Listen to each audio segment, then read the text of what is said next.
एक जंगल में टीनू नाम की एक चिड़िया रहती थी। चुन्नू और मुन्नू उसके 2 बच्चे थे। टीनू जंगल में सबसे बुरे स्वभाव की पंछी थी और उसकी सोच सबसे अलग थी।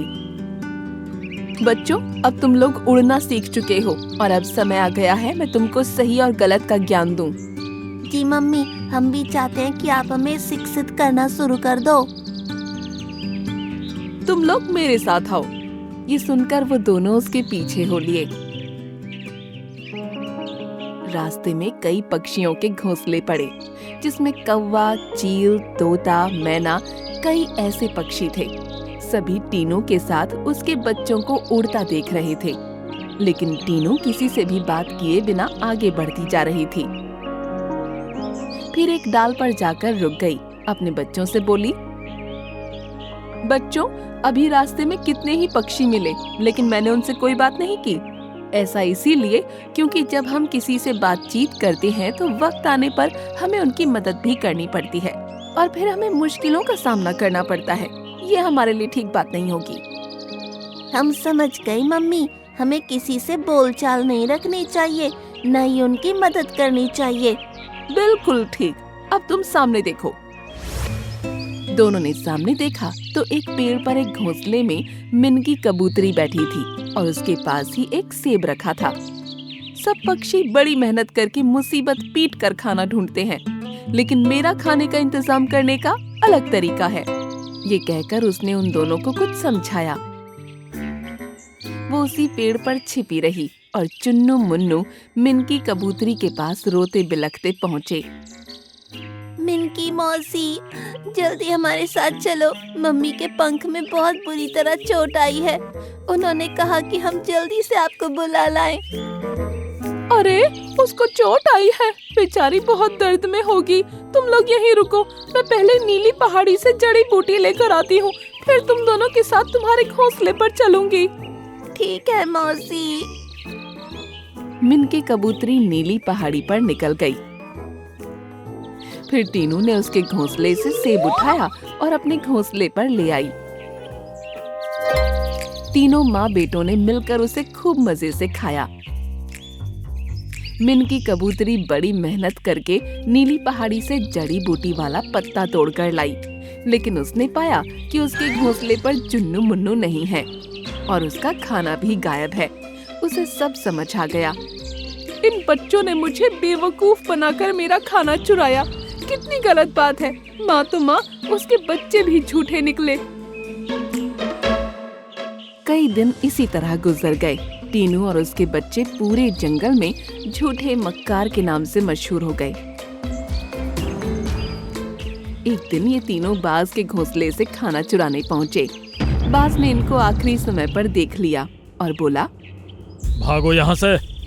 उसने टीनू चिड़िया को एक चोंच ऐसी मारी कि उसके पंख में चोट आ गई। उई माँ! वो अपनी जान बचाने के लिए इसी हालत में बहुत तेज उड़ी। घोंसले तक पहुंचते हुए उसका जख्म और गहरा हो गया। अरे बाप रे बच्चों, मुझे बहुत दर्द हो रहा है। मुझे नहीं लगता कि मैं ज्यादा देर तक इस दर्द को बर्दाश्त कर पाऊंगी। आप फिक्र मत कीजिए मम्मी, हम अभी किसी को मदद के लिए लेकर आते हैं। ये दोनों अब मिनकी कबूतरी के पास पहुँचे, उसे सब कुछ बताया। तुम लोग इस बार मेरा बेवकूफ नहीं बना सकते। इस बार हम सच कह रहे हैं, मम्मी को सच में चोट आई है मौसी। अगर आई है तो जाओ नीली पहाड़ी पर, वहाँ एक बरगद के पेड़ के नीचे तुमको एक पौधा नजर आएगा। उसका एक पत्ता तोड़कर लाना और टीनू के जख्म पर उसका रस टपका देना, वो ठीक हो जाएगी। लेकिन मुझे नहीं लगता कि तुम सच बोल रहे हो। भागो यहाँ से। अब दोनों वहाँ से निकल गए। फिर चील के पास पहुँचे। चील ने इनको भगा दिया। तो तोते के पास पहुँचे। फिर तोते ने भी इनको भगा दिया। तब ये सारस के पास पहुँचे। तुम लोग झूठे हो, निकल जाओ यहाँ से अभी के अभी। अब दोनों बच्चे नीली पहाड़ी पहुँच गए। वहाँ काफी ढूंढने पर उनको वो छोटा सा पौधा भी नजर आ गया, लेकिन उसका पत्ता इन दोनों बच्चों से काफी बड़ा था। अरे बाप रे, इतना बड़ा पत्ता, इसे हम कैसे लेकर जाएंगे? जाना तो पड़ेगा ही, वरना मम्मी की जान चली जाएगी। दोनों ने साथ मिलकर एक बड़ा पत्ता बड़ी मुश्किल से तोड़ा। फिर दोनों एक साथ उसका एक एक छोर अपने पंजों में दबाकर आसमान में उड़ चले। दोनों को इस तरह जाते देख तोता, मैना, चील और बाज को बड़ी हैरानी हुई, लेकिन कोई भी उनकी मदद करने आगे नहीं आया। सभी को लग रहा था कि ये उनकी कोई चाल है। दोनों अपनी माँ को बचाने के लिए उड़ते जा रहे थे। तभी हवा का एक झोंका आया। दोनों ने पत्ता पकड़ा हुआ था।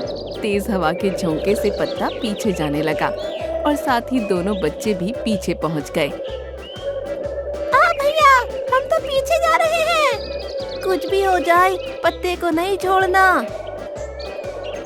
इन्होंने पत्ते को नहीं छोड़ा। फिर बहुत ही ज्यादा दूर पहुंच गए। एक पेड़ से टकराकर दोनों बच्चे जमीन पर आ गिरे। वहाँ सारस बैठा था और बाकी के पक्षी भी उनका पीछा करते हुए आ पहुँचे थे। अरे, तुम दोनों इस पत्ते के साथ क्या कर रहे हो? ये तो कड़वी जड़ी बूटी है। मम्मी को बहुत ज्यादा चोट आई है। हमने जिससे भी मदद मांगी, सबने हमें झूठा समझा, इसलिए अब हम ही इस जड़ी बूटी को मम्मी के लिए ले जा रहे थे, लेकिन तेज हवा के झोंके ने हमें बहुत पीछे पहुंचा दिया। ये सुनकर सभी पक्षी गंभीर हो गए।